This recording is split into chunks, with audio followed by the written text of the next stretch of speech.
Well, good evening. Hope everybody's doing all right tonight. Let's see if we've got good sound and everything's working all right. Can any of you all hear me tonight? Yes. Good. Great.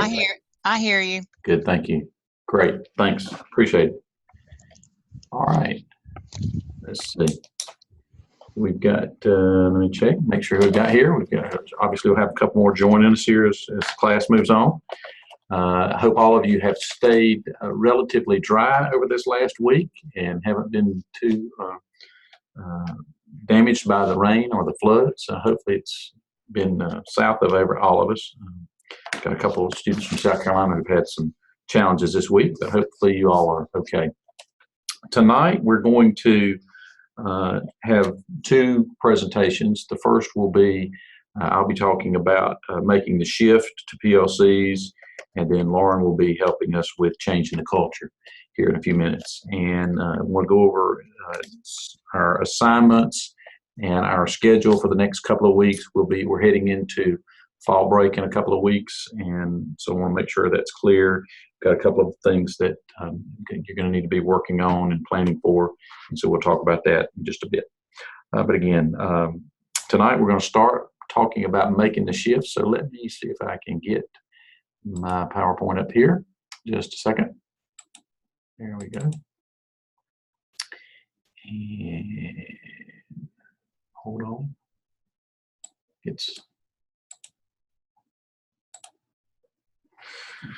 So again, this is one of the topics that no one selected, and so I'll be talking about tonight, making the shift to PLCs, and really this is more. I like the way these two topics kind of line up together. Let me make an adjustment here. The way they line up together, because we talk about making a shift. We're going to talk about really about structure as much as anything, and then hopefully Lauren will come in, and I believe looking over her PowerPoint that she sent me last night, I believe she's going to fall right in here as she talks about the culture, talks about really what happens when we do have that structure in place, and we go from there. But there are some prerequisites that that you have to have as you begin to make the shift to PLCs. And again, many of you, if not all of you, have had some experience with PLCs. You know this. It's something probably many of you have experienced. I think it does continue to bear repeating some of these things that we talk about being prerequisites. And I think the first of those is really what we talked about last time in terms of mission, vision, values, and goals. I'm certainly not going to go over that all again, but I think that's really a prerequisite. If you're, I see those as being a signal, I guess, if you will, that your organization, your school is willing and ready to begin to talk about PLCs and making that shift. I'm sure some of you have gone through this, as we talked about last week. I know you have, to make the transition to PLCs, and you've spent some time on this. It's not a quick, easy process, and so it's something I think that you need to attend to. Again, I'm not going to rehash all of that last week, other than to say that I think it is a prerequisite, and I've purposely used that word. I think if it's not in place, it's been my experience that you don't have a good mission, vision, values, and goals, then you're not going to be ready to move forward with making the structural shifts, and certainly not the cultural shift. And again, hopefully Lauren will lead us as we talk about that, and I know she will in some of the things she's got in her PowerPoint. I think there's some other prerequisites, and I'm going to talk about these in more detail, but these are the ones that I think kind of as an outline for tonight, that we would be talking about structure and what that structure, some characteristics maybe of that structure, the priority of learning, the curricular focus that you have, the collective inquiry that's required, and I tend to call it collaborative inquiry. I think I'm beginning to transition to use that term, collaborative more than collective, because I think there is a difference in terms of just maybe seeking out well, let me not get into it because I'll get into it in just a minute when we get to the slides, but I do think there's a difference.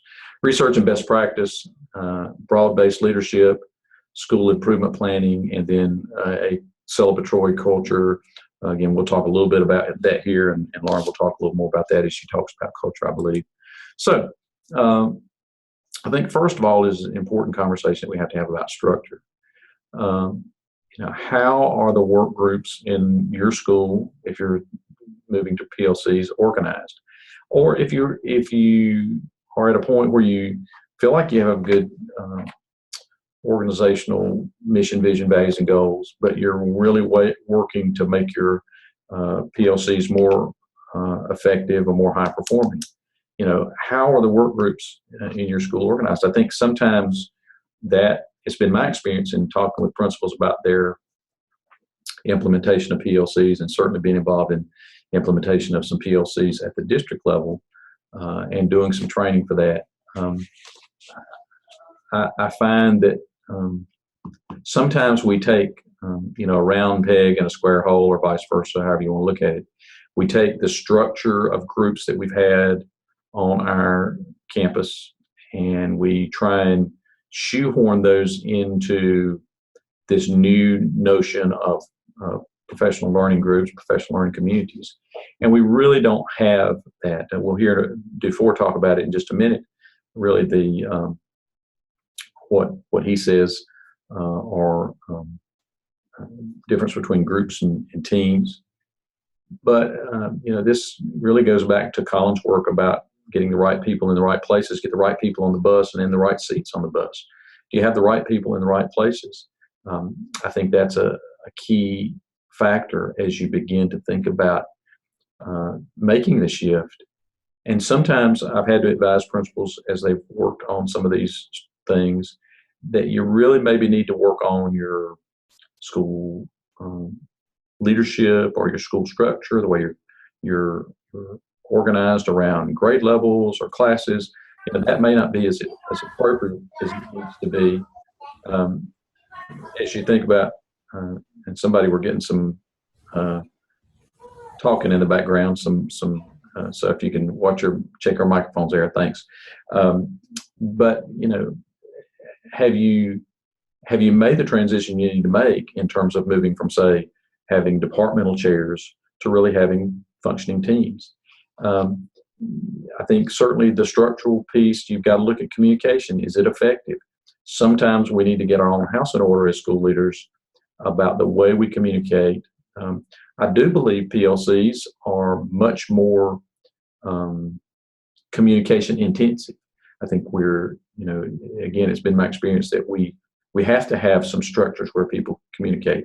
Certainly in our day and age, that is certainly by technology to some degree, as PLCs can have discussion boards about topics and weigh in. But I think you also have to be careful that that's not your only mode of conversation.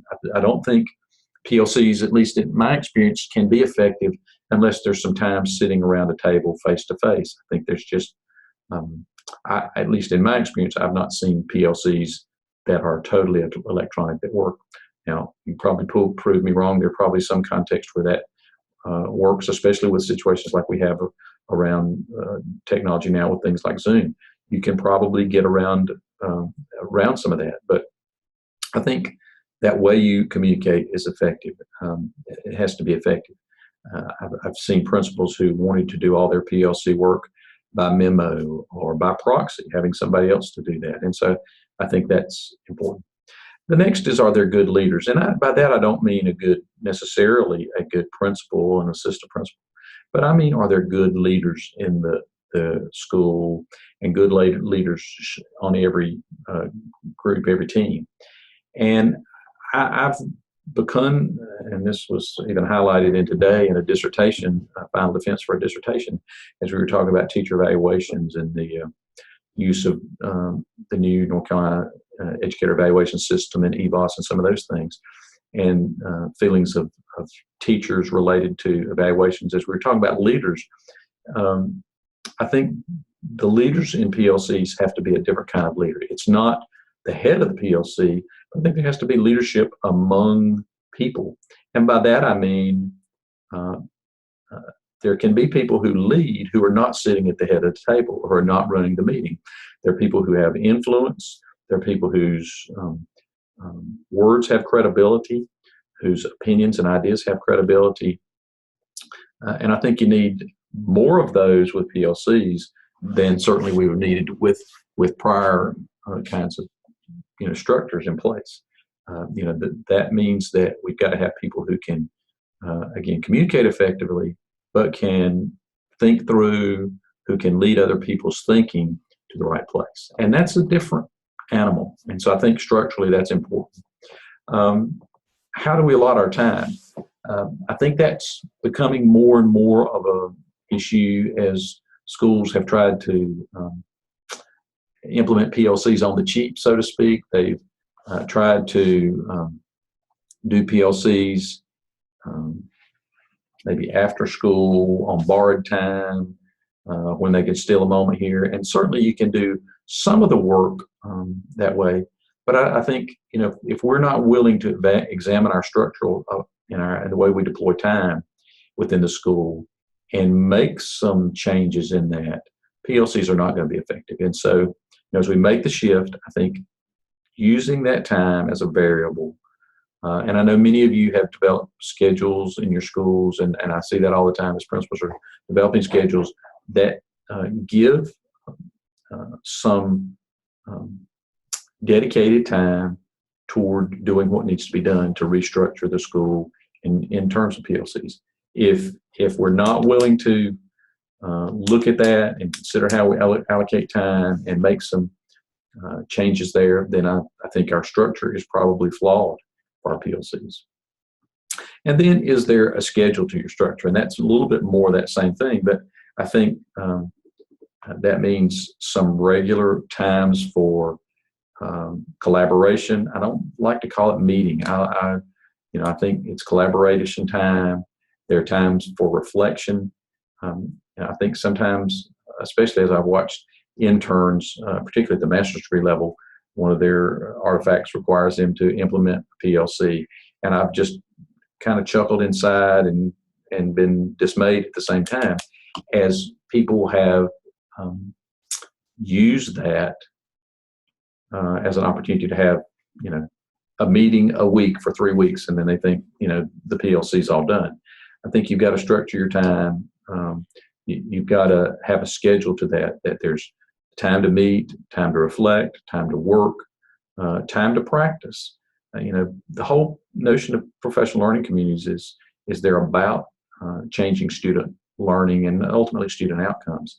And so if we don't have time to practice those things effectively and giving them their due when we think of a new strategy or when we seek to implement a new strategy, then it's not going to work. And so I think that's a pitfall that we find structurally too, is at times when people are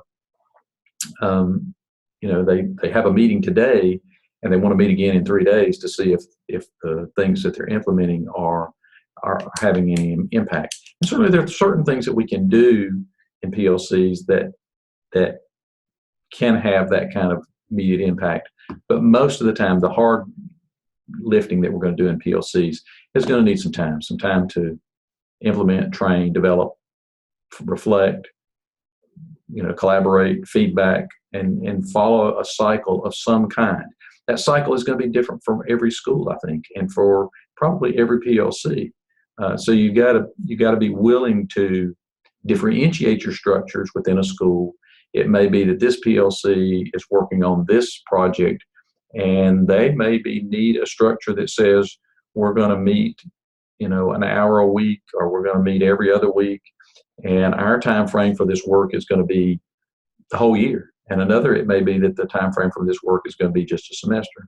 So, there has to be a schedule to the structure, and we have to discern that up front and understand that, and really give some service to that. So I want to go now, and again, pardon me as we make a little bit of a transition here. I want to go out to, and I don't believe I pulled those up. Hang on a second. Let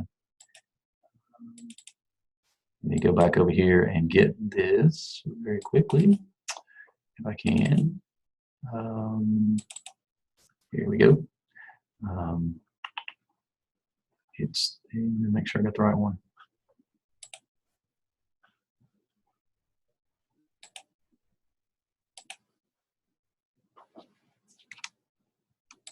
This is Rick DeFore. Will be Rick DeFore in just a second. If you'll just hang on just a second. Let me get him in the right place. I need to go back out and get him. Okay, do you all see Rick DeFore there on the screen? Somebody tell me? Yes. Okay, here we go. Again, I need to unplug for just a second. And then we'll take a listen to him just for a couple of minutes as he talks about the difference between groups and teams. Oh, hang on. This sound here. Just a second.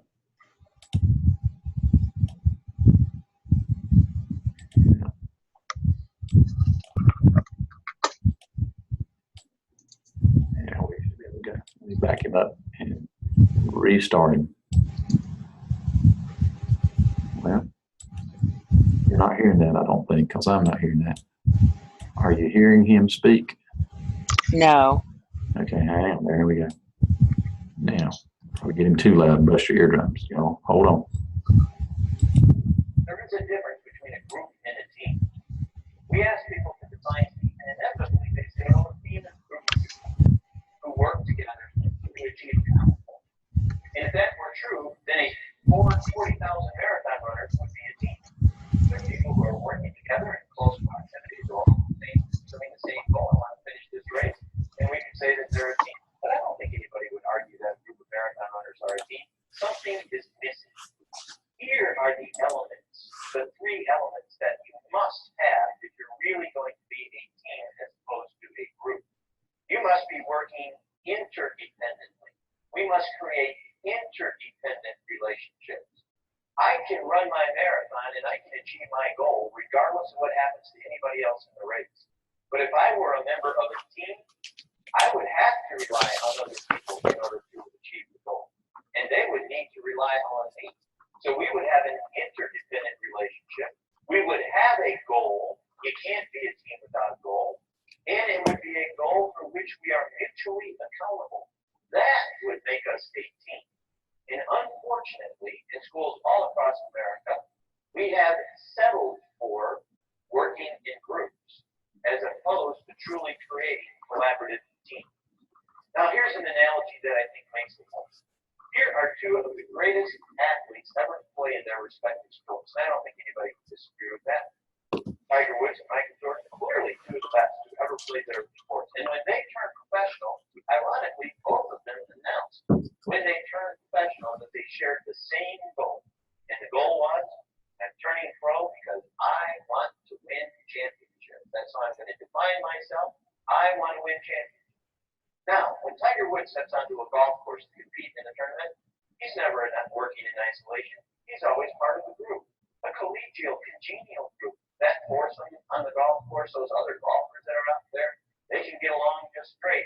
But he can accomplish his goal of winning the championship regardless of what happens to any other golfer on that golf course. He can do it all by himself. Michael Jordan, arguably the greatest basketball player ever to play in the NBA. And in 1988, he did something that's never been done before or since. Not only was he the most valuable player of the year, not only was he the leading scorer of the year, but best offensive player of the year, he was also named as the best defensive player of the year. So that one man was the strongest force on both offense and defense in the entire NBA, and yet he did not accomplish his goal.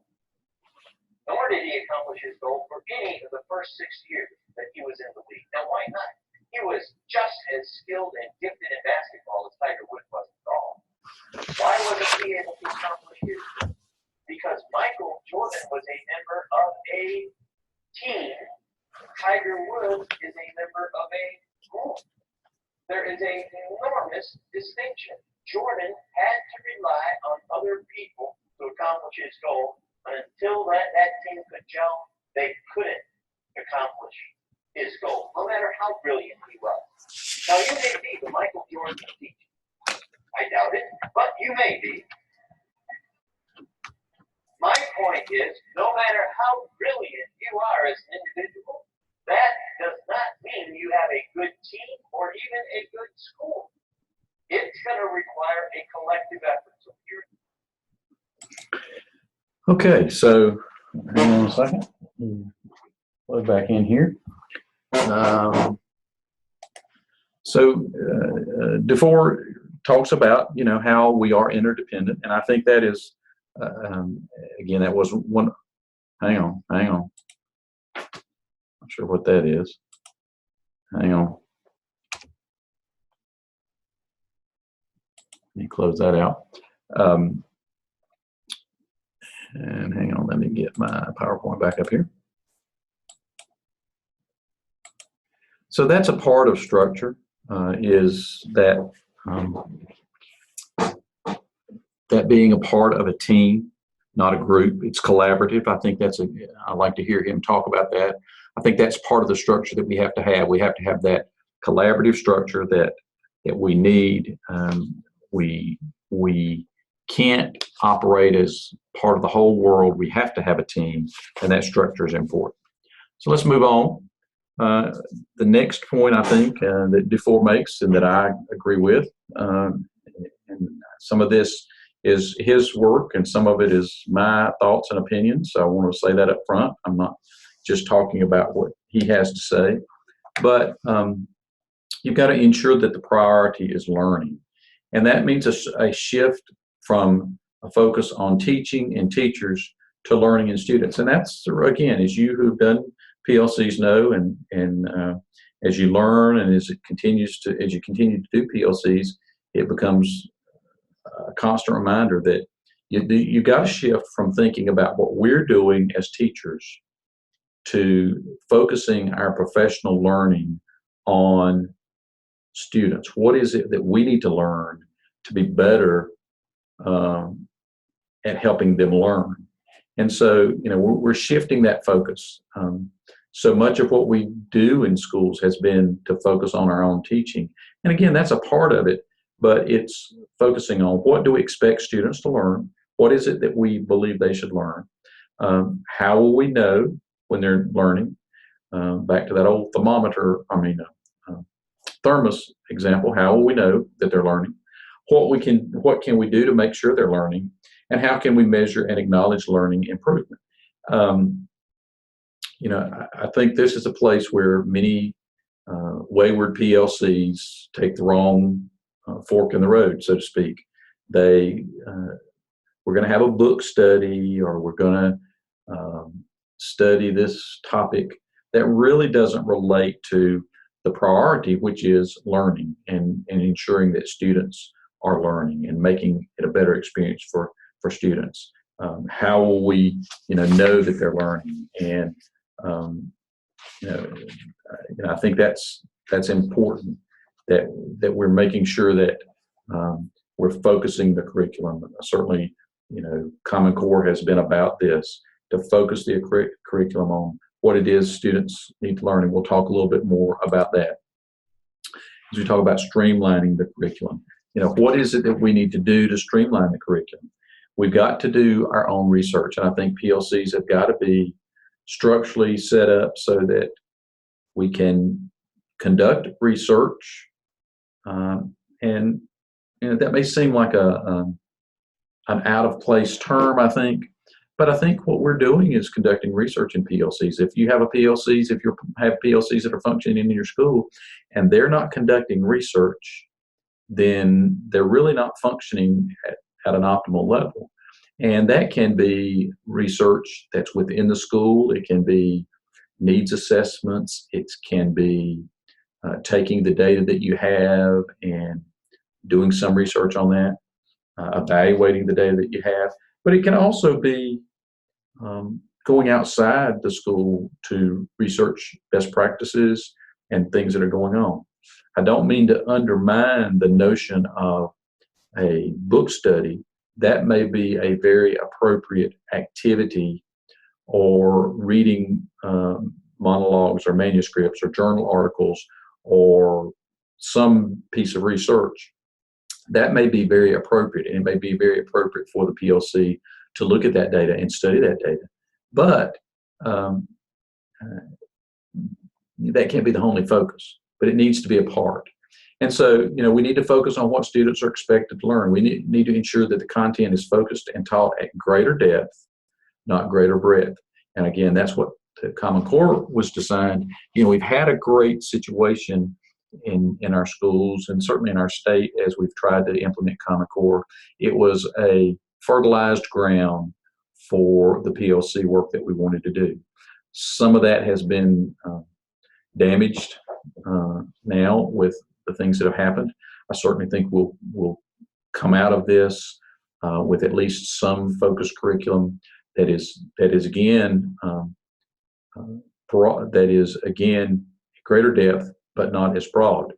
The way we got really started on Common Core in North Carolina was a Blue Ribbon Commission. It was led by Dr. Sam Houston.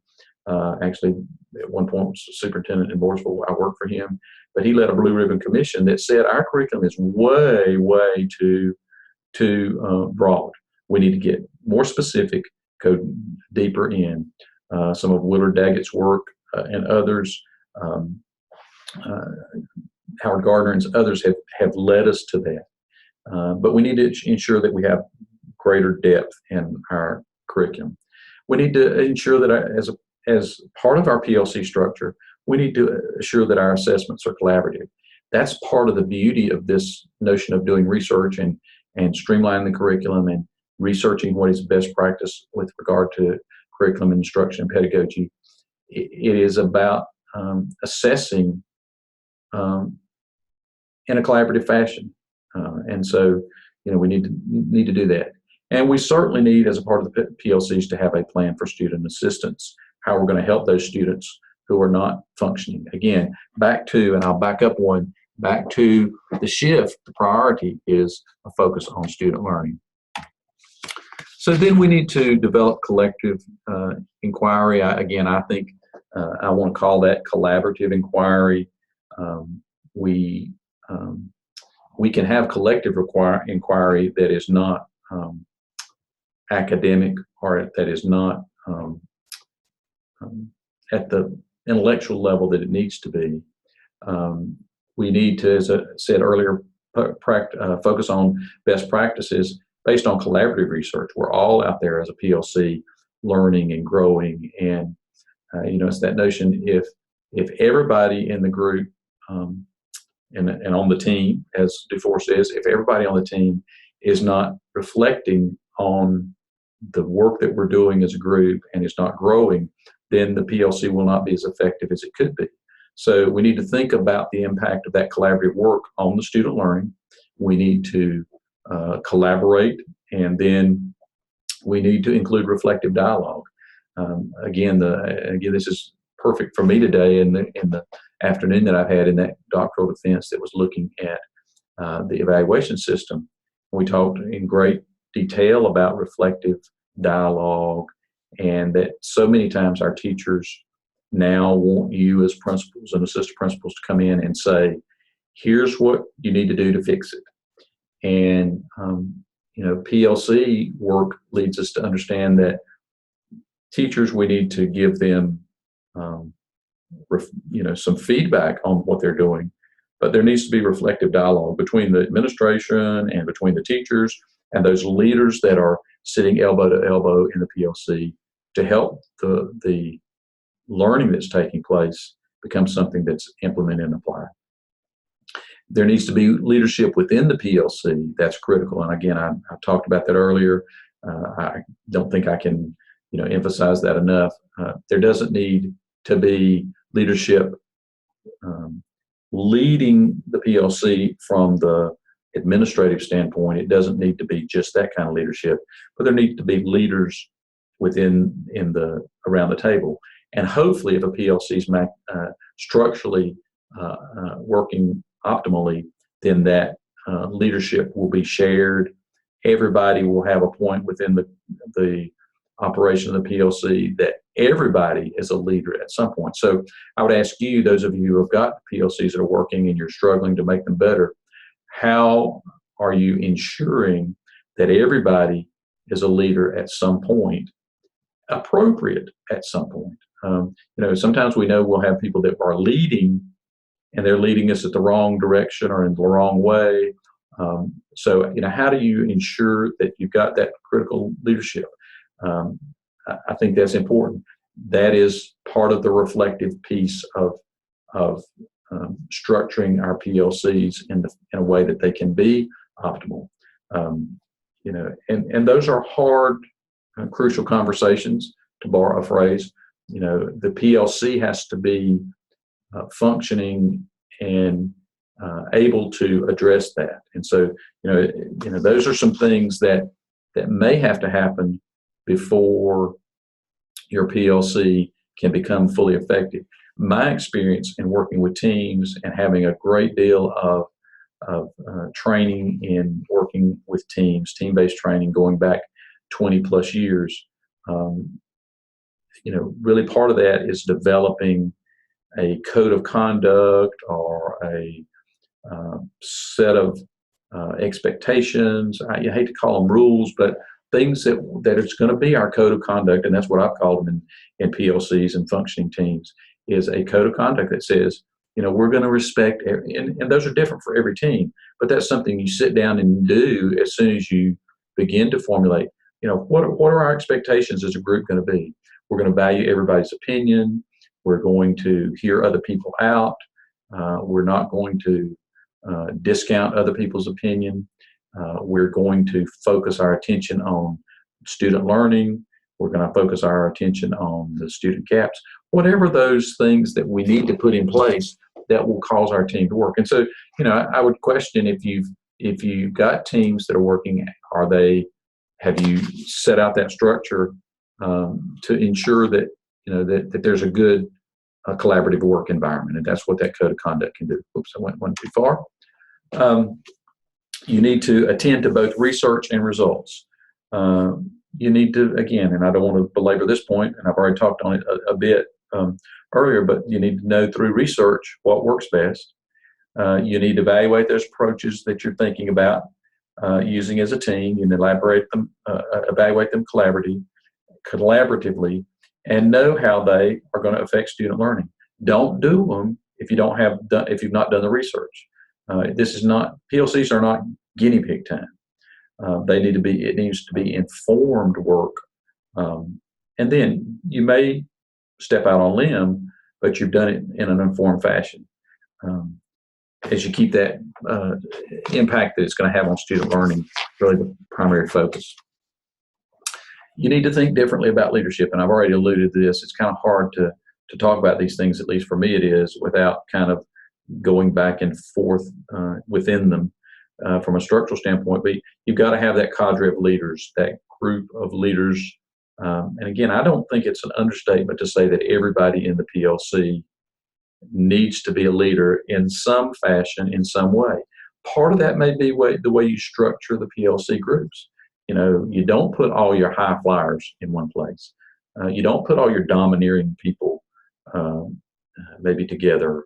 And the principals and assistant principals need to lead the leaders. That's the work that we do in an evaluative kind of fashion when we talk with teachers about ways that they can get training, the ways that they can get knowledge, the way they can build skill sets that will help them lead within the context. And I think it's certainly important as evaluators and administrators that you're having that conversation with your teachers, not just about their classroom performance, but about the way they're working in the PLCs. Now, let me step back and give kind of a disclaimer here, a caveat. You can't talk with them necessarily, or at least can't talk with them in an informed fashion if you're not attending the PLC meetings. I've had those conversations with principals who said, well, I'm just so busy, I can't get to them. I like to go at least once a semester to the PLCs. Well, that's not enough if your PLCs are effective. Again, back to the earlier conversation about structuring, scheduling the structure, that may be a part of what you have to do as the school leader. I think certainly it's appropriate to, you know, use that as a point of conversation in teacher performance appraisals. You know, again, I won't belabor this point, but leadership of that learning community is done primarily by the teachers. And they've got to be the transformational leaders. They're going to be the ones who are going to transform the school or the system. And so if they're not working transformationally, if they don't have that ability, then your PLCs are not going to be effective. How are you getting that transformational leadership there? And again, that's part of the structure. Okay, hang on here. Well, there we go. School improvement plans. They need to be used as a force. The school improvement plan becomes the guiding document, I think, in effective PLCs. There needs to be, again, we're talking about structure. There needs to be a structure that guides this work. Otherwise, it will, it'll be like an amoeba. It's going to be everywhere. It's going to ooze out over here and ooze out over here. That school improvement plan will guide the work back to, if the school improvement plan is designed correctly, it'll guide that work. Let's see what our school improvement plan guides us to do. Where does it direct us? And how is the work that we're doing as a PLC complement those things that are in our school improvement plan? The most effective principals that I've seen let their school improvement plan grow out of their PLCs, and then it comes to their school improvement team, instead of the school improvement team sitting somewhere and deciding and handing that down. It's kind of like that mission and vision. It has to be a grassroots experience for folks. It has to be a grassroots process where you've got that those things that are coming out of PLCs that are coming to the surface that come to the school improvement team as something we need to do. The plan should be focused, as we've said earlier, on a few goals that will impact student learning in the desired way. Now, again, we've got to be careful that the impact is not in a way that we don't desire. But the school improvement plan kind of is a outline or a framing document for the work that we're doing in PLCs. Again, I've seen effective principals that would use that school improvement plan deployed out into their PLCs. And I've even seen cases where an effective principal used the school improvement plan to structure the focus of the PLCs in kind of topically. And so again, that's this is up to the needs of the school, but I think you certainly as a school leader need to be thinking about those things as you structure. I'm not going to talk about this one. I'm going to leave this one, or in very much depth. I'm going to leave this. I know Lauren's got in her presentation to talk about celebration, and I don't want to steal her thunder. But I think sustaining the PLC work is crucial for success. If you've got to keep it going. And again, I don't think you can have a PLC that meets 3 weeks and accomplish very much. That's not what we're talking about. That's a little bit of a task force or a task group. You've got to recognize the achievement and the improvement, and you need to link those back to the vision and values. And again, I'm not going to really spend a lot of time talking about that. I'll leave that for Lauren. You need to persist. I think some of the pitfalls that I've observed with principals and schools that have implemented PLCs, you got to be wary of new initiatives. We don't want to jump ship and jump off what we're doing.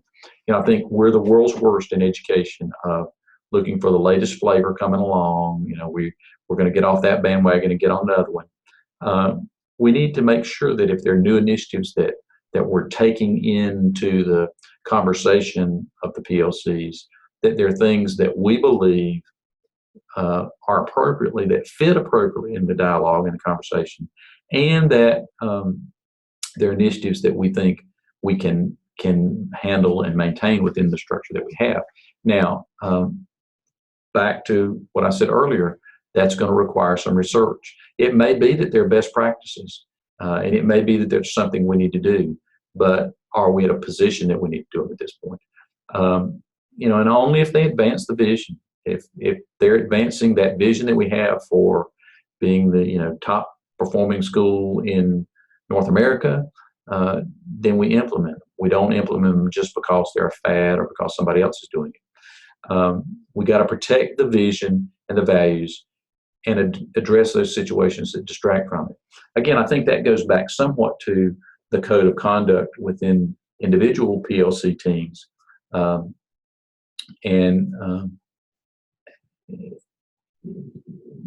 You know, understanding that there are going to be distractions. If we've got a good,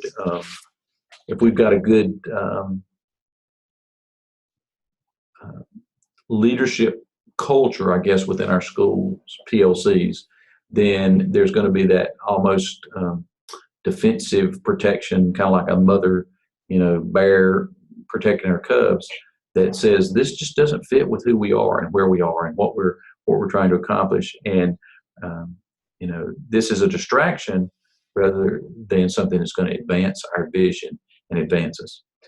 So, you know, I think that's critical. I've got one more video that I'm going to show you. This is actually Robert Aker, and he's what I kind of think are some final thoughts here.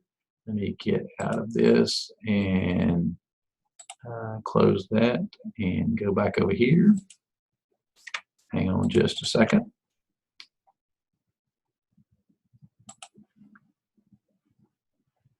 And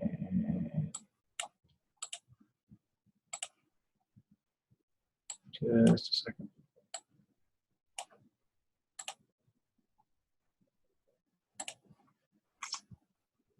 Closed the wrong window there. Hang on.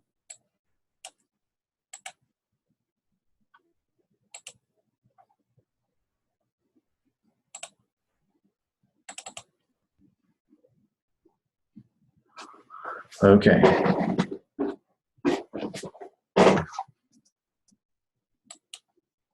always tell this example because it had such an impact on me. Maybe 6-7 years ago, I was asked to give a speech in Chicago. Can you hear Mr. Aker? Dr. Aker? Yes. Okay, good. Illinois National Staff Development Council annual meeting. A huge crowd, I don't know, 3,000 or 4,000 maybe. And I was talking about professional learning communities, what they are, how they work. And when I finished, there's a teacher on the front row, and she comes up to me and introduces herself. She says, Dr. I'm a teacher at Advice Stevens High School. Rick before is my principal. And as you talked, I thought, we do everything you talked about at Stevenson High School. I've just never thought about it before. Do you see what I'm talking about? Where you reach that point that, I love this phrase, it's just the way we do things around here. It's just the culture of our school and our school district. It's just what we do. That's where you want to ultimately be, right? Now to get there, that requires some decisive action.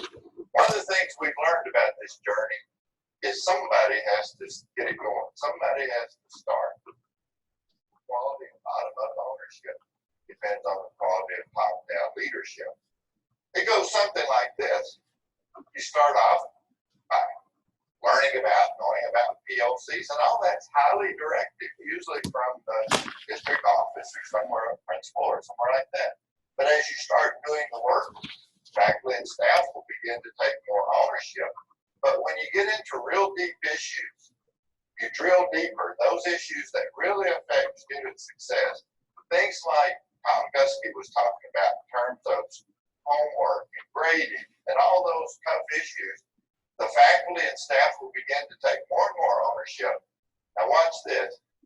And as we begin to experience some student success, we recognize, we celebrate the progress we're making. Guess what happens? People become committed. Remember when Charles Dickens in Intelligence said he started that story, it was the best of times, it was the worst of times? I kind of think that's where we are in American public education. worst of times. It's really difficult. I mean, it's kind of an onslaught against American public education. You know, why Johnny Deere, what's wrong with schools, blah, blah, blah. All we got to do is turn on the computer. I mean, we're legislating, requiring kids to learn. So, now, all of you know the pressures of that.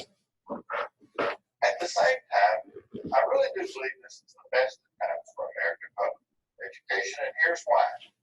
Never before in the history of American public education has there been such widespread agreement among researchers and practitioners about the most promising approach to school improvement.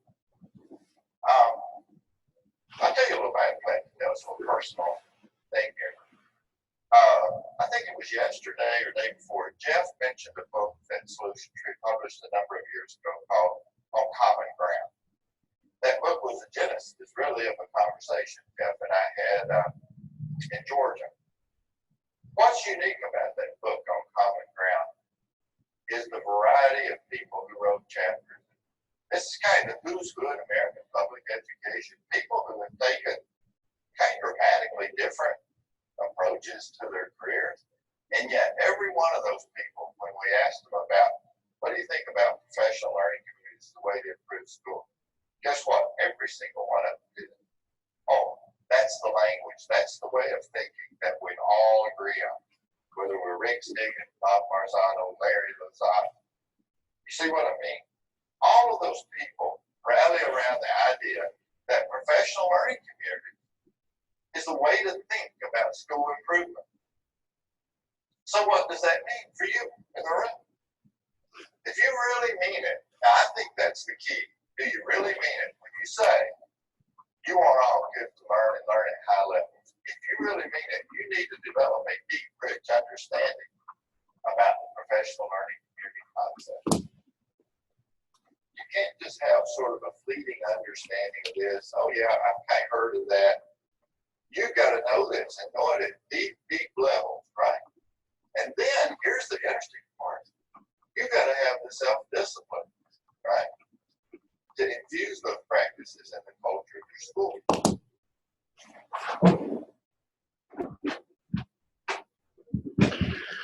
Okay, let me stop it before Mr. DeFore comes back on.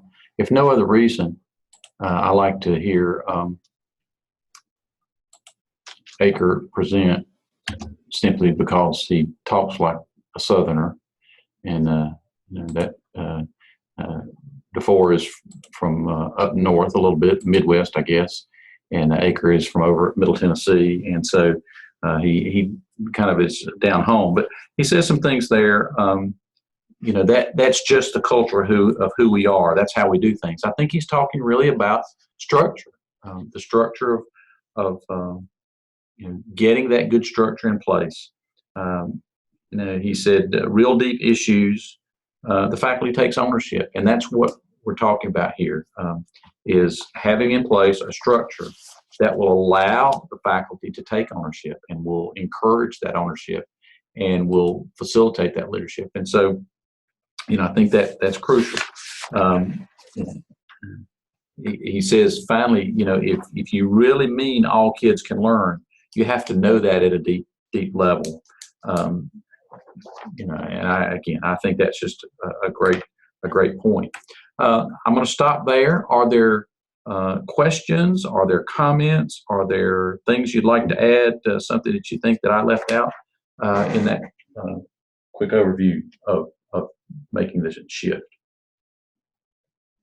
Let me ask a couple of questions while you're thinking if there's anything that you want to add. Have any of you experienced the implementation of PLCs where you did not feel like there was a good structure in place at the start, maybe that some of the things that I've talked about were not in place at the start? Anybody? I have. Well, go ahead and tell us about it. Well, you know, when the idea of PLCs first came along, and this is 3 or 4 years ago, it was just given to the district, and schools were left with really without the PD that should go along with it, Right. support for changing structures. And so we floundered until we, as a school, and I think other schools did the same, came together with teacher leaders and began our own structures within the building.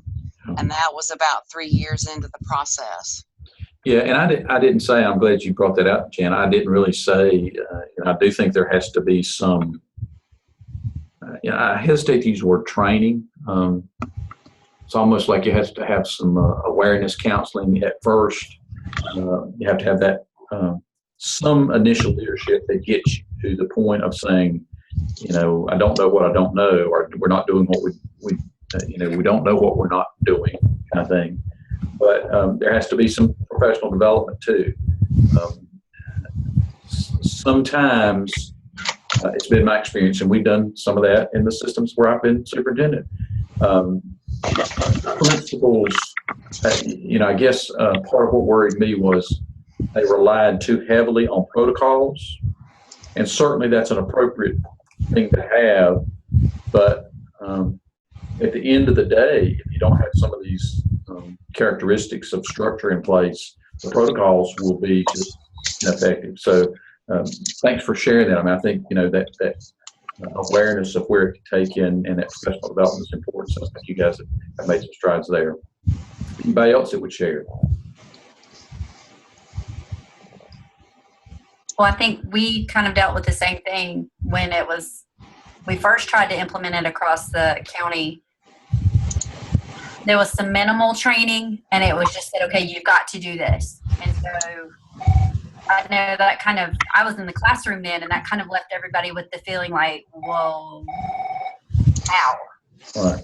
So, and then it was a matter of, well, when, and this is we're meeting like 3 times a week, and how do we make this work? And so I think we dealt with that a lot to begin with as well. We seem to have kind of ironed all that out now, but it took a while. Yeah. Okay, good. Anybody else? The one thing I've heard both of you all say, and I think again it's a given, is time. It takes some time.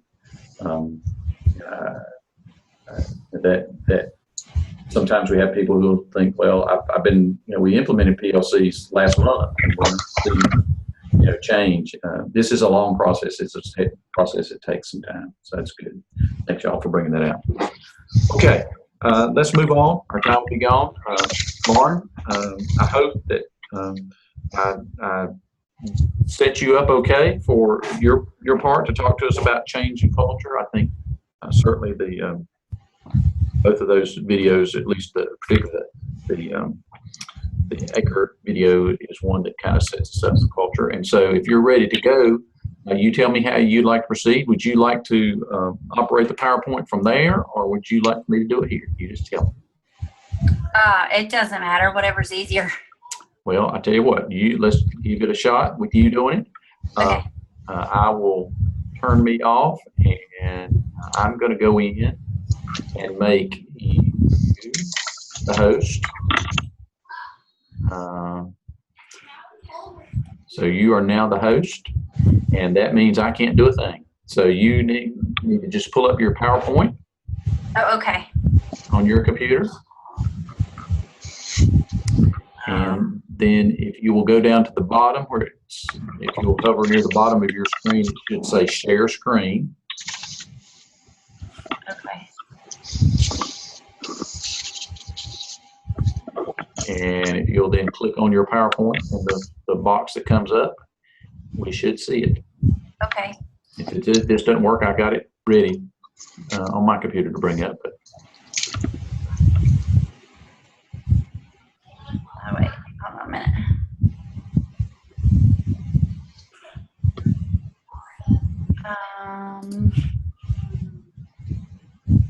you found the share screen? Yeah. Okay. And you click on that.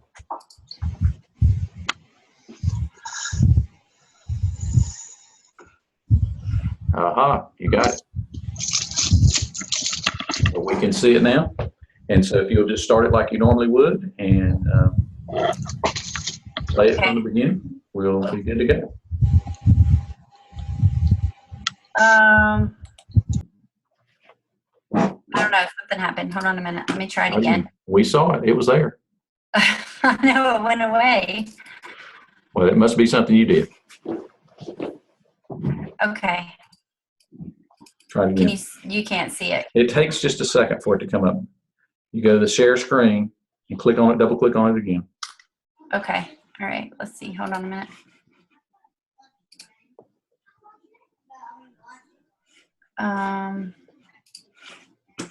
Hold on. I'm sorry. I'm having That's okay. Don't stress. some difficulties.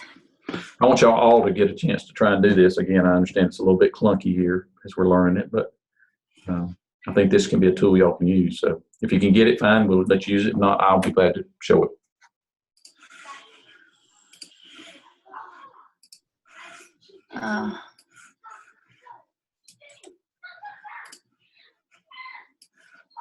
It may.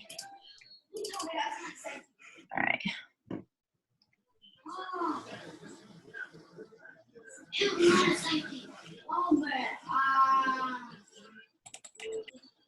Tell you what, let me bring Okay. it up. I think oh, wait. Have you got it? I don't know. Something's funky going on with.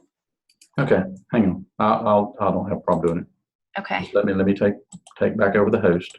You just have to tell me when you're ready for me to Okay. do I don't it. know. Something. I got an error message. Okay.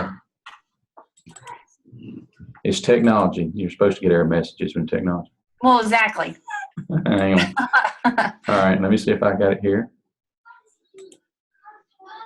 All right, now the question is, can everybody else see changing the culture? Yes. Okay. All right, Lauren, you tell me when to change and I'll change. Okay. All right. Well, I had chapter 7 with changing the culture in the school. I used chapter 7, and then I found a couple of articles that what was interesting was I had not read the chapter before I found the articles. And then after reading the chapter and the articles, I realized that they were almost identical, which I thought was interesting. But okay, so moving on. I just started with the quote that's at the very beginning of this chapter, just because I thought it was pretty powerful and really kind of summed up the entire chapter. It just says to put it as succinctly as possible, if you want to change and improve the climate and outcomes of schooling, both for students and teachers, there are features of the school culture that have to be changed. And if they are not changed, your well-intentioned efforts are needed. And I think that's something that every single school, every single initiative has faced at some point in time or another. And if the culture is not addressed, then it doesn't work out. So, okay, moving on. Why, and these next couple of slides speak to this. Why is school reform so difficult? And the reason being is the emphasis is usually on structure, and school culture is kind of ignored. There's an inattention to the school culture. So the structure is the big key or the big focus, and then we don't focus on the culture. Changes in structure are tangible, and the reason being changes in structure are tangible. They can be done quickly, and usually they're introduced as like the next thing to improve our school, or I believe they said in the book something like in our never-ending quest to improve our school, we're going to add this. And the example was block scheduling, but it could be anything. It could be those of us that are in block scheduling moving back to year or full-time 6 classes year-long schedule or something like that. So that's more of a structure change. Cultural changes are less visible, more amorphous, and much more difficult to make. They don't really have a shape to them, so they're difficult for people to grasp. Culture is the way we do things around here, or the assumptions we don't see. there are things like you hear teachers saying, well, we've always done it this way. That speaks to the culture of the school. Okay. Existing culture is a powerful representation of the status quo. This status quo typically resists any attempt to change. Usually it's difficult to change the status quo. So elements of the change must be embedded within the culture of the school. It has to be something that the culture has to address. Okay. The critical question is, how can educational personnel shape the culture of their schools? And Chapter 7 addresses 4 strategies, and interestingly enough, the 2 articles that I pulled really kind of address the same strategies. You have to have shared values, reflective dialogue, which Dr. Boyles talked about earlier today, and tell stories and celebrate. Okay. With the shared values, I think this is probably one of the things that almost every school does. We have our value and belief statements, and we talk in leadership groups or even in PLCs about what our values are as a school, but a lot of it feels like we're just talking about them. What they talk about is making a commitment to them. So identifying them, articulating them, which I think most people do. We identify and articulate, but do we model, promote, and protect our shared values? Shared values provide a guideline for monitoring day-to-day decisions. They're kind of like our golden rules. Okay? One of the things that was stressed a lot in Chapter 7 was identifying what you will not change. So what values, traditions, and ideals can be threatened by change. And this is something that I found at the high school level when I was a high school administrator, and now at the elementary level. A lot of times when we're talking about change, we're quick to talk about change, but we don't think about the traditions that change is going to threaten. And a lot of times that's what undermines a lot of the change, because traditions are things, it can be as small as football and cheerleading trophies in a trophy case. Getting rid of them and putting, other things in there. Well, that can really strike a nerve with people, and doing something like that can cause your change to fail. But a lot of times we don't think about it that way. So, and this was addressed in the chapter, but this to me really struck home, because especially like at the high school level, those things are very important to teachers, to community members, to even to students. At the elementary school level, it's not necessarily sports, but it's more things that have always been done by the community, such as community groups have, we've always had this community group come in and do something with us, and now you're trying to change that. So, those things, the traditions and ideals that can be threatened by change, you have to talk about those and what you're willing to keep and what you're willing to not change. Effective change leaders, they said in this chapter, identify and build on traditions rather than compete with them. Okay. One of the things that, and I guess I'm going to say this a lot because this chapter, I really like this chapter, but actions speak louder than words.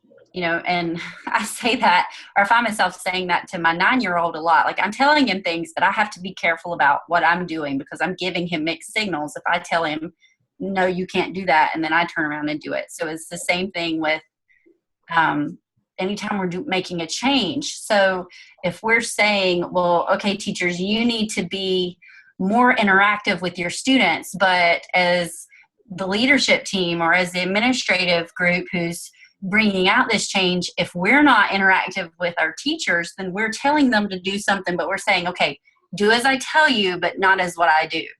So, you have to be willing to make personal changes in decision-making policies.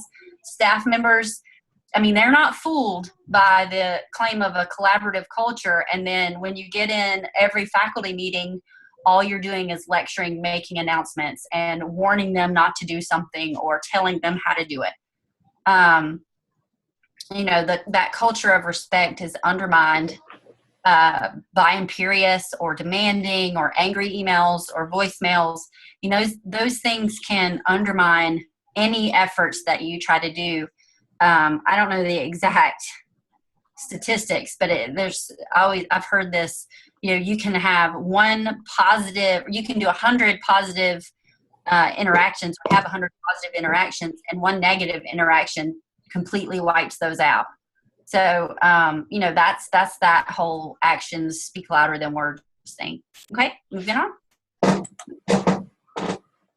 Okay, the hard part, or being willing to do the dirty work. And they talked about putting down the briefcase, or, like in my case, stepping out from behind the desk, because I don't carry a briefcase, but doing things like stacking trays in the cafeteria, or cleaning up spills, or handing out flyers, or making copies for a stressed teacher who has a sick child that's trying to run out the door, but make sure they leave plenty of things for a substitute.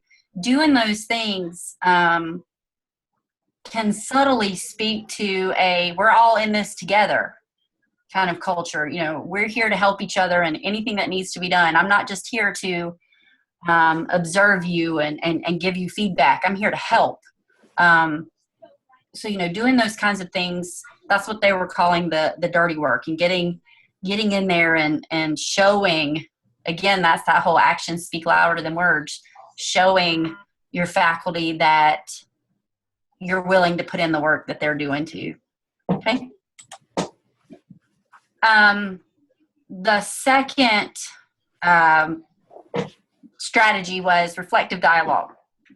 And this was talking about bringing teachers together on a regular basis to engage in reflective discussions. And, this is in the schools and the classrooms. This can be to talk about new concepts, new ideas. This reflective dialogue examines the school operations with a critical eye. It was talking about being critical, we're not trying to sugarcoat things or we're not out to hurt each other's feelings, but we're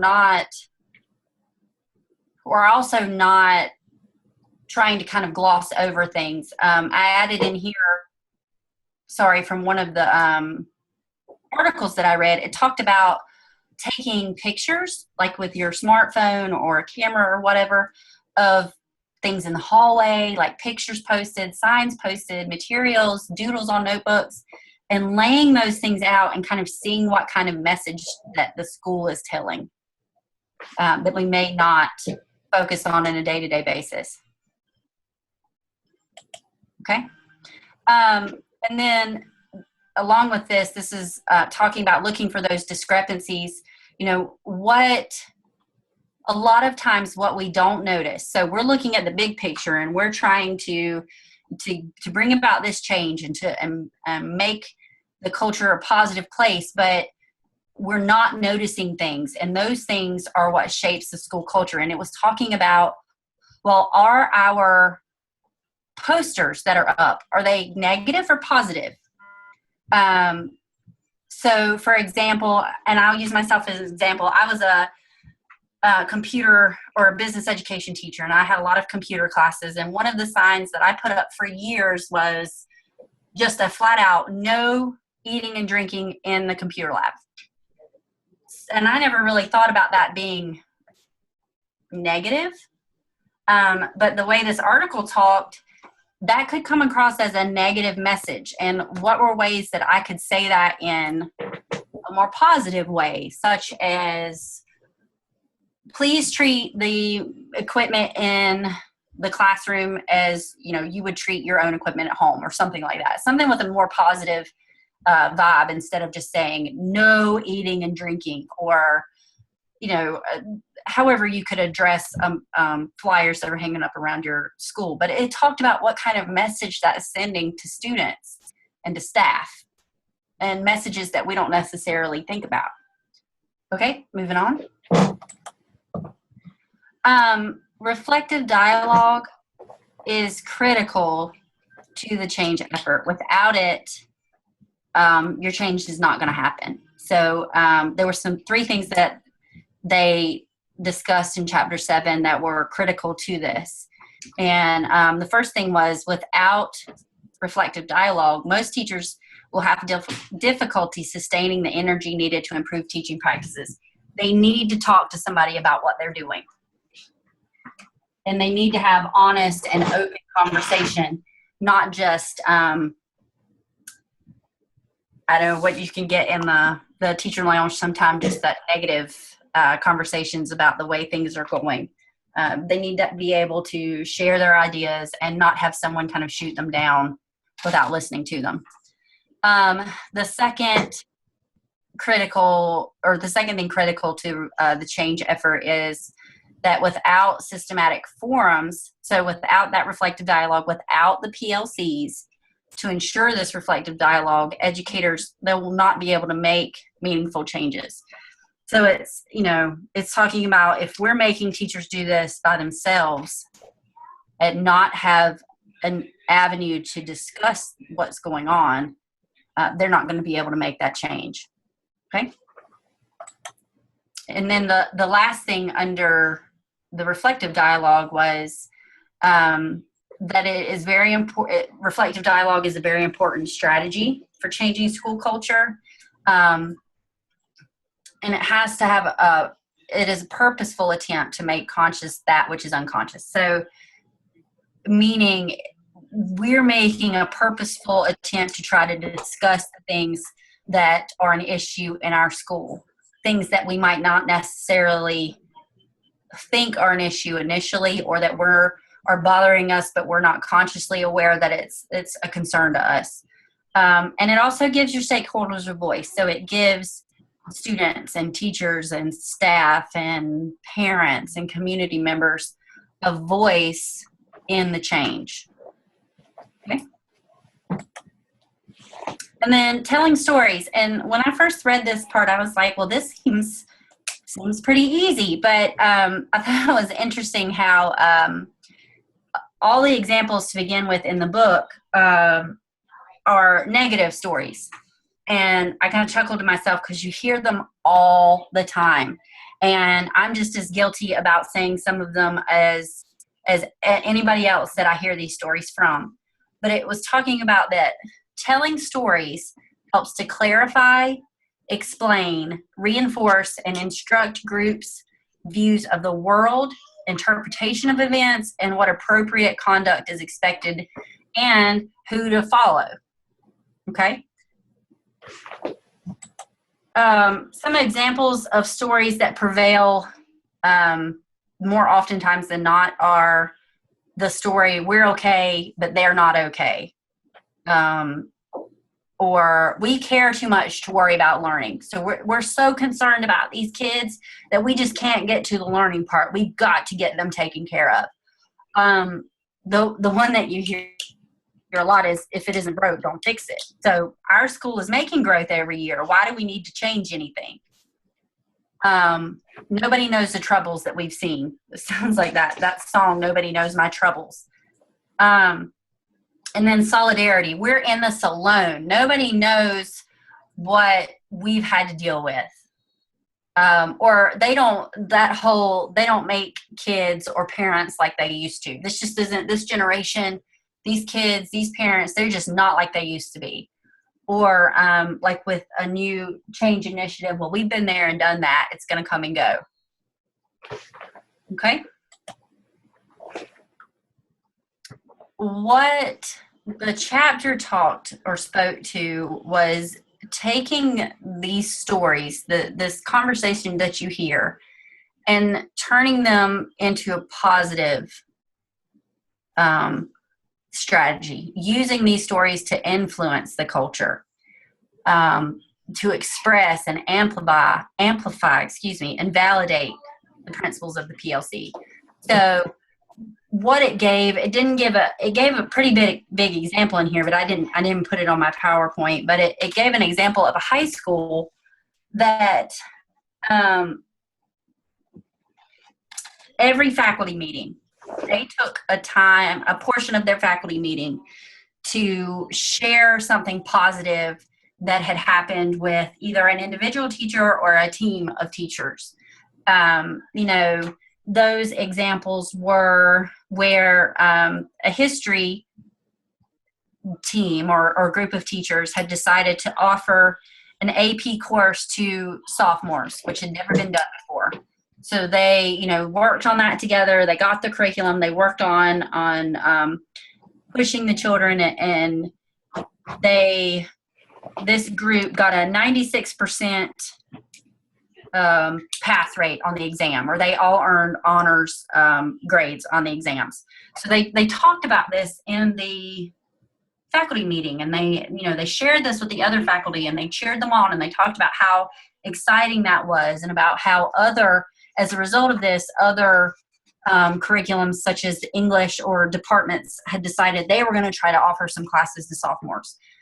And then they used another one where, for example, the freshman English team, they weren't satisfied with their test results, because what had been happening was they were only tutoring, or they had assigned students to a remedial class if they'd made a certain grade. Well, they were finding through their data that this wasn't working. So they decided as a team to put those kids back into regular classes and push them to do better work. And they found that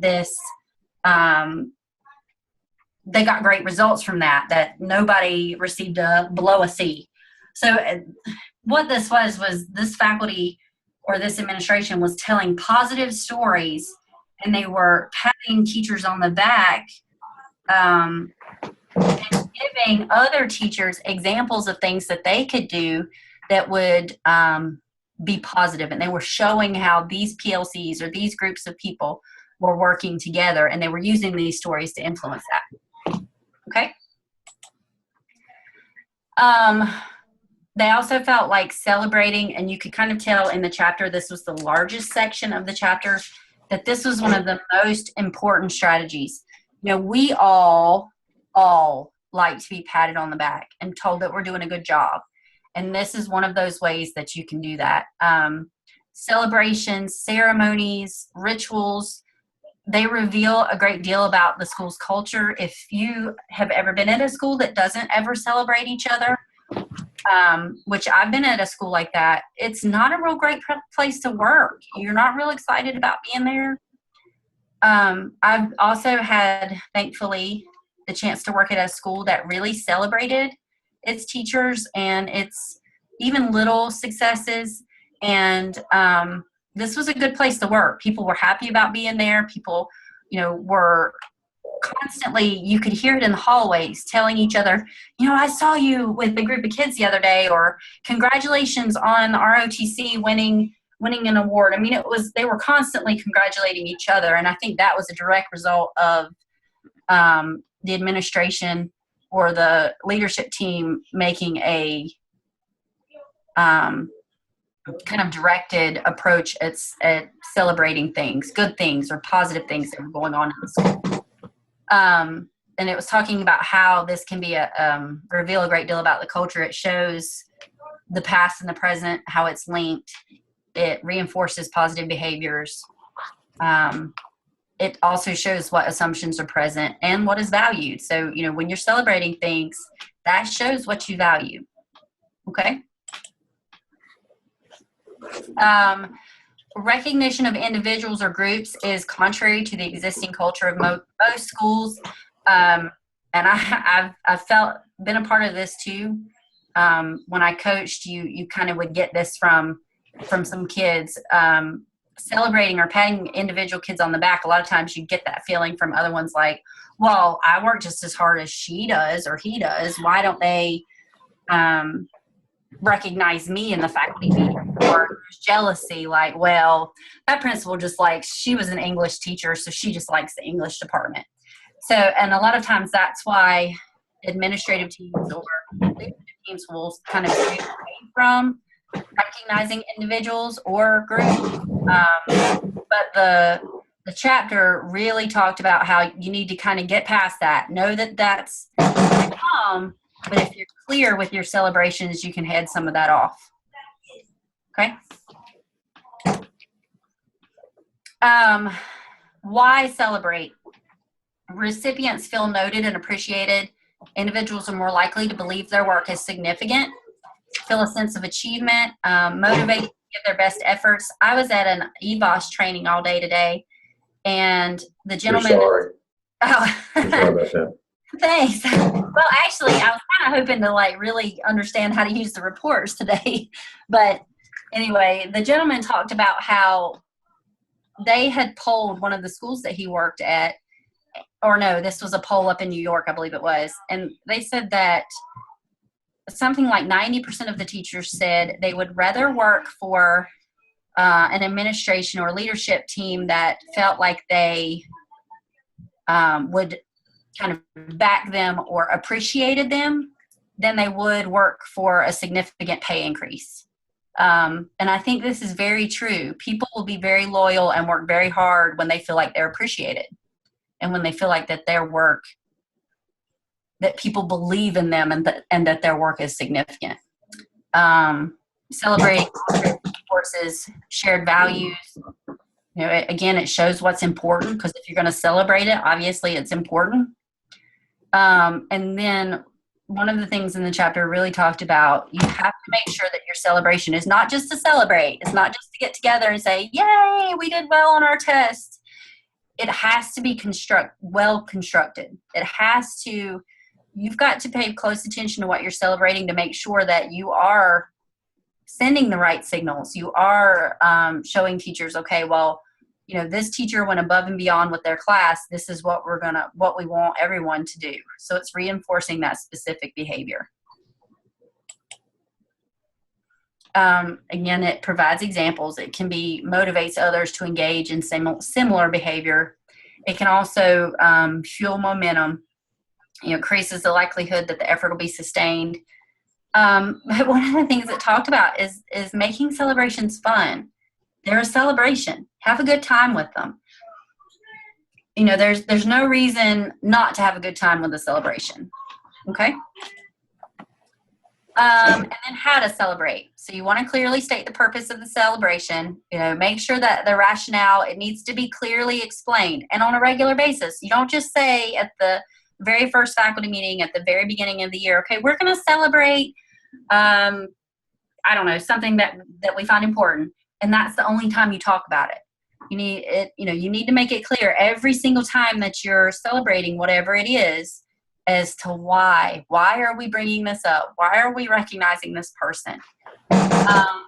It also really stressed, and I felt like they could have put it in like bold and made the font 3 times bigger, but it's everybody's responsibility, not just the administration, to recognize staff members. So every member of the staff should be asked to identify staff who should be recognized. It's not just and that helps with that favoritism or why is that person always being recognized and I'm not kind of deal. If you make it clear that, you know, the staff has the opportunity to recognize everyone or to make nominations, this really helps. So, you know, it really emphasized that administration should not be the only ones determining who is the recipient of the recognition. Okay. Establish a clear link between recognition and the vision and values.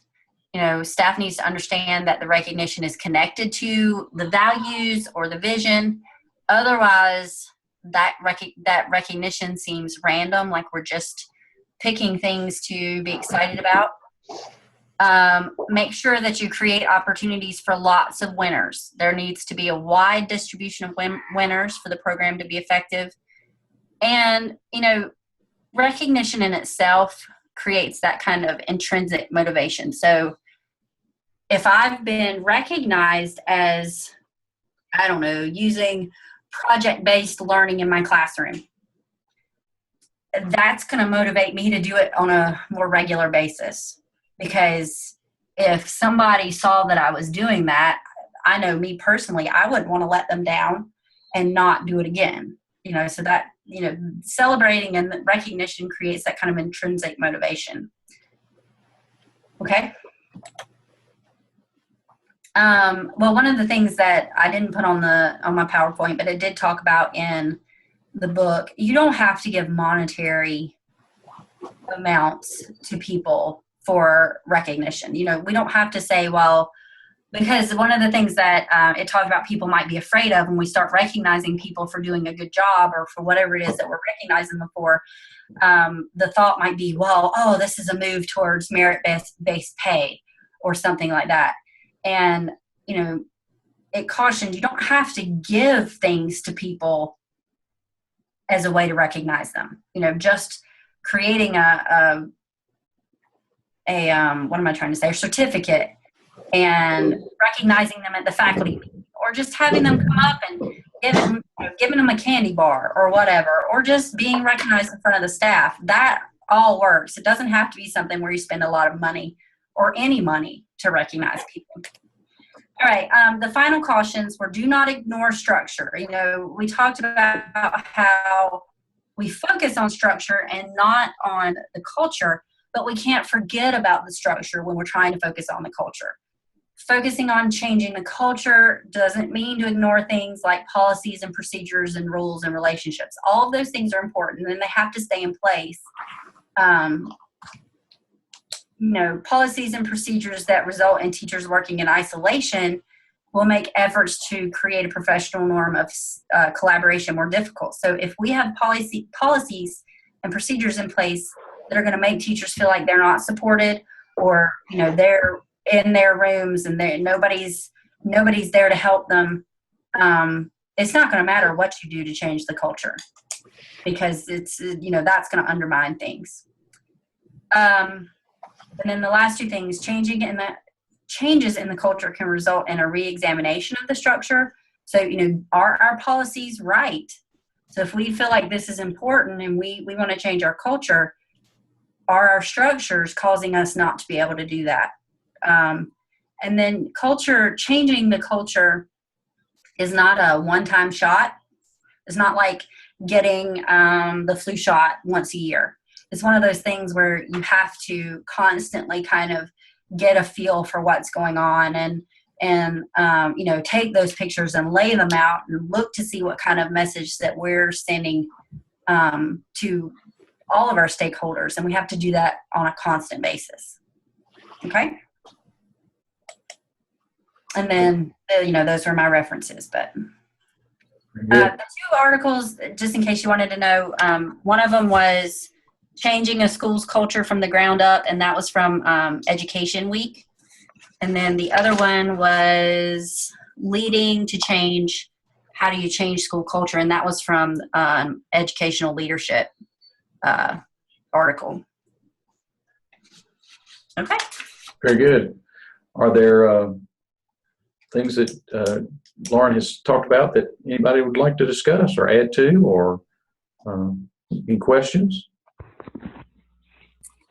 I think Lauren did a good job talking about culture, because culture can be a very complicated thing. I think one of the things we struggle with at our school is balancing the celebrations, because yes, while we do want to celebrate, sometimes it can be expected, and sometimes you want folks to do what's necessary because it's the right thing to do. Kind of like what Mr. Aker was talking about, how things just become ingrained within the culture and it's not thought about, and it's not something that, oh, well, we did this, or what are you all going to do for us, or how are we going to celebrate this? Just that it's something that needs to be done, especially when it comes to student achievement. Good point. Someone else have something they wanted to add?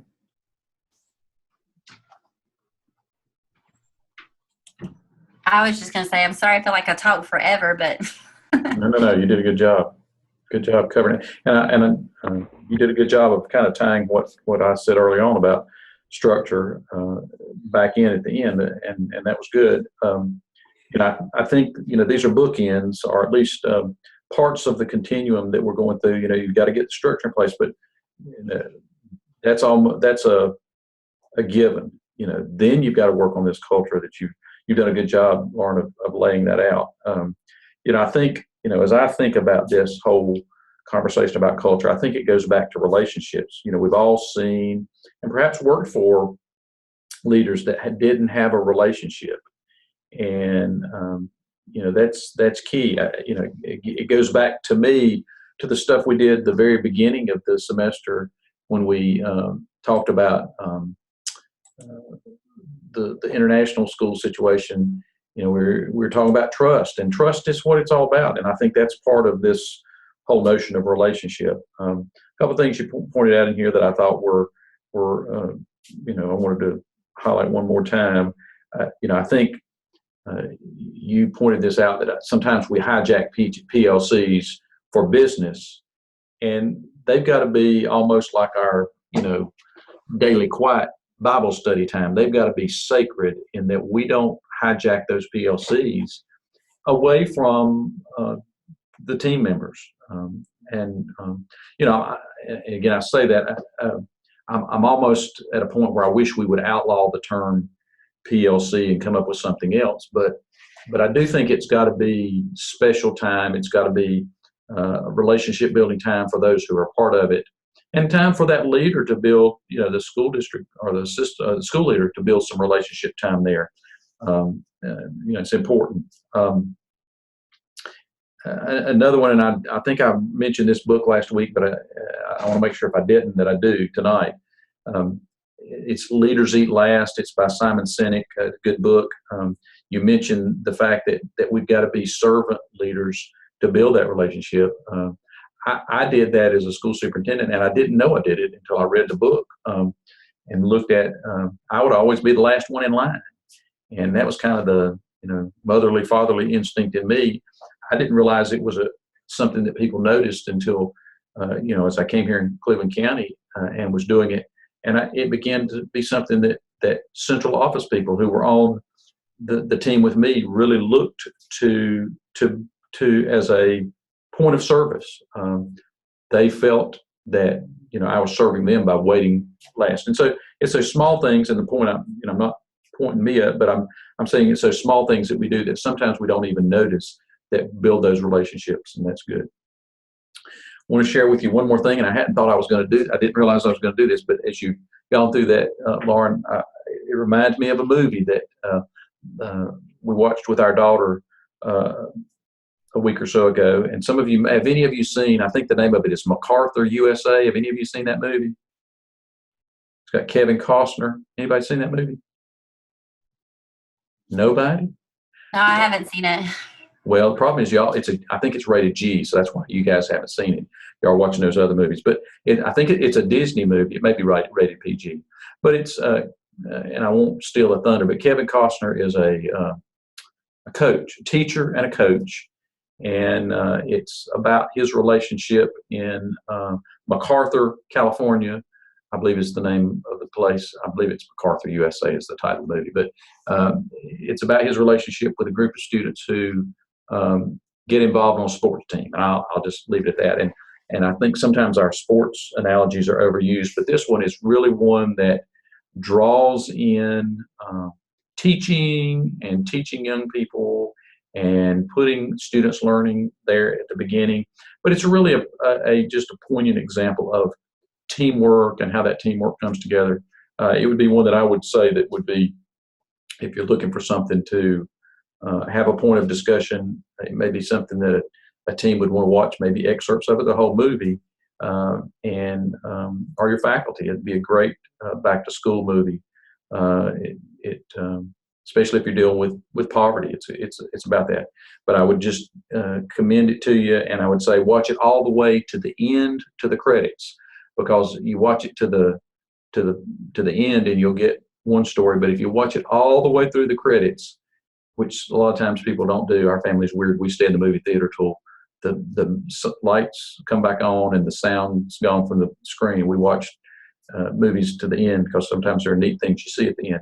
But this one, there's just such a important story at the very, very end after the actual movie that talks about the value of relationships and team building. So I commend that to you. I think it's on maybe, I don't think we don't get HBO, but I think it's on one of those movies, maybe Showtime or something right now. But it's out, I think, in video format and maybe even on Netflix and some of those places now.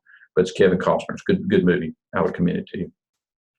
Well, good job tonight on that, Lauren, your presentation. We've got a few more coming up in the next few weeks, but before we, and as we think about closing here, I want to cover a couple of things tonight. So let me hang on just a second, see if I can get things situated here and bring up our tasks. Can you see the task there on the screen? Can you see that? Hang on just a second. Yes. Okay. Oh, I'm sorry. It went away, didn't it? Yeah. Okay, hang on. Trying to make I can't make the image bigger while I'm sharing it. So hang on just a second. Now maybe we're good. Hold on. Now you should be able to see it.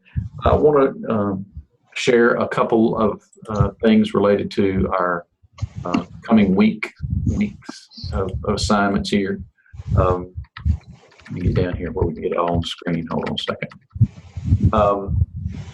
We've got a schedule coming up, and let's go to the bottom and look at that very first thing. Next week, the 13th, is our research paper presentations, and I hope you're finalizing that. Remember, you can look back at your syllabus. It tells you, I believe it's at a 10-page paper with about 15 references.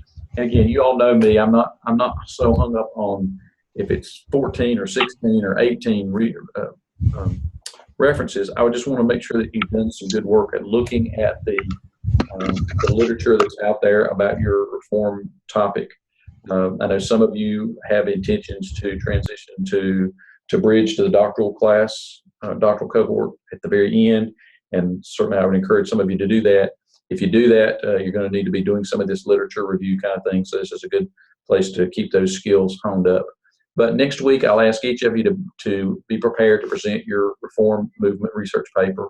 You'll have 20 minutes. And this is always the question. You can use the PowerPoint or other presentation strategy. You don't have to, but if you want to use the PowerPoint to kind of keep you focused, that's fine. I will want you to submit your paper to me next Tuesday morning by 8 o'clock. And so there's a place, I think I've already got that set up for you to do that. So you can go ahead and submit those when you're ready.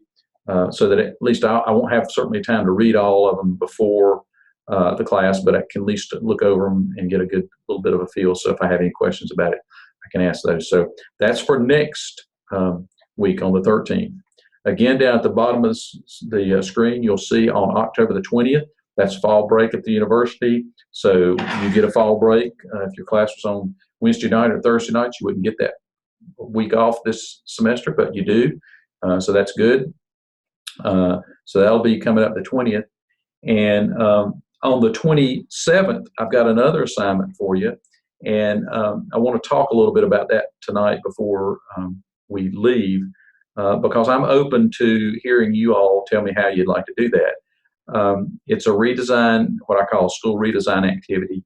And really it is a mock activity around a charter school application. And you're not going to do the whole application, but there's some select questions. I'm not asking you to turn that into me. It's not for that.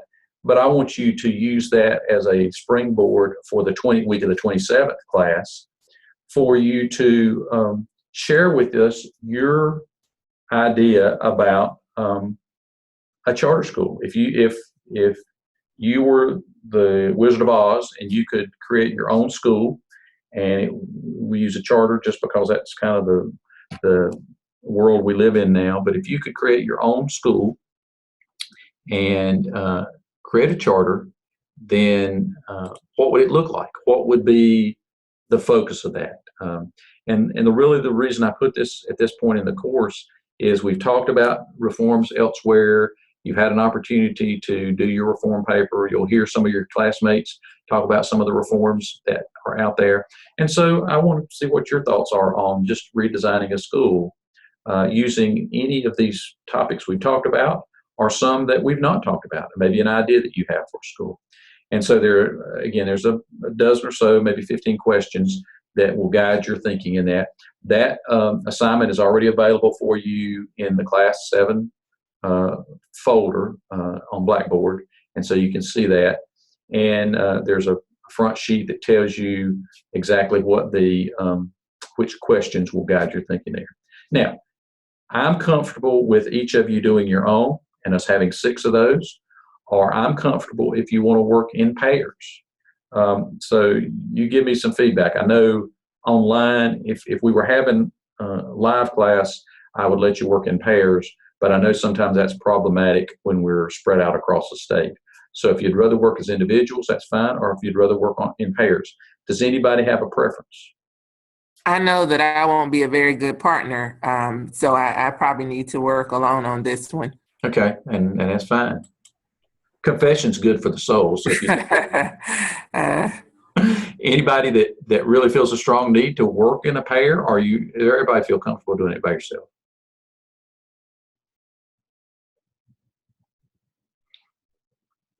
I'm not hearing anybody. I mean, I would be fine doing it by myself. I don't know, unless somebody wants to work with a partner. Okay. Here's what we'll do. And again, I don't have a real, concern either way. If there are 2 of you that want to get together and work on it, I'm comfortable with that. Or if you want to do it as individuals, I'll leave that up to you. You all are adults, and you can do that. But that will be due. I say due. It's not something you turn in. What I'm going to ask you to do is talk us through your school on the night of the 27th. So again, you'll have about 20 minutes to describe for us the school, address the questions, tell us what it looks like. And again, the application that I've given you and the questions that the very first sheet leads you to will lead you to the important questions. Give us a sense of the size school, the character of the school, and the reforms that you would implement if you were, king for a day, so to speak. Okay? Clear as mud, and that'll be on the 27th. The other thing, it's assignment, and this again was in your syllabus, and I've not talked about it until this point. Really like to wait till about halfway through the course to have you submit your journal. We talked about that the very first night, and again, I've not said much about it. Just a few paragraphs about your reflection, about your learning as it maybe has developed or changed since the beginning of the semester as you've thought about reforms, things you've thought of, things you've tried, concerns you have. It can be experiences you're having as you're beginning to work on your needs assessment and your system reform plan, the things you're finding successful, the things you're being frustrated with, just a reflection there. I told you it can be electronic, and I'm certainly comfortable with that. If you don't do it electronic, you'll need to scan it in and send it to me electronically anyway. So if you journal better, have journal better writing by hand, longhand, and you want to just scan those pages and send it to me, that'll be fine. There's a place in the week 9 folder for you to submit that. You can go ahead and do that now, but don't feel like you need to do that for a couple more weeks. I just wanted to let you know that that's coming. So if you haven't been jotting your thoughts, you can do a little bit of that. I'll ask you for that a couple more times through the semester, maybe one more time, probably do it at the end. I think I'd said maybe 3 times, but I think we'll do it twice now at the end of the semester since we're about midway through. Any questions about that? Then finally, the final thing is we've got a couple of more presentations. Those will be coming back up when we get into November. We'll pick up with these a few more presentations on the PLC texts before we move into the full book about sustainability at the end of the class. You should continue to be working on your system reform plans. Hopefully I'm giving you enough time to work on these things that you can be doing a little bit all along, and you should be well into your needs assessments and getting that piece of it done now that we're about midway through the semester, so that you can start turning your attention to the actual system reform plans as you get that work done. So any questions about all that? Everybody good? Y'all all awfully quiet tonight. Kevin, you worry me. I'm not hearing you talk. That's not like you. I'm giving everybody else a chance to talk. That's okay. That's okay. Well, if there's nothing else tonight, we will let everybody go. Remember, we're gonna hear your research papers next time. Your presentations about those, and the presentation will be a part of your grade as will paper. And so be prepared to do that. If you have any questions about it, as always, feel free to give me a call and we'll chat about it. Okay. Otherwise, everybody have a good evening. Good night. Good night. Thank you.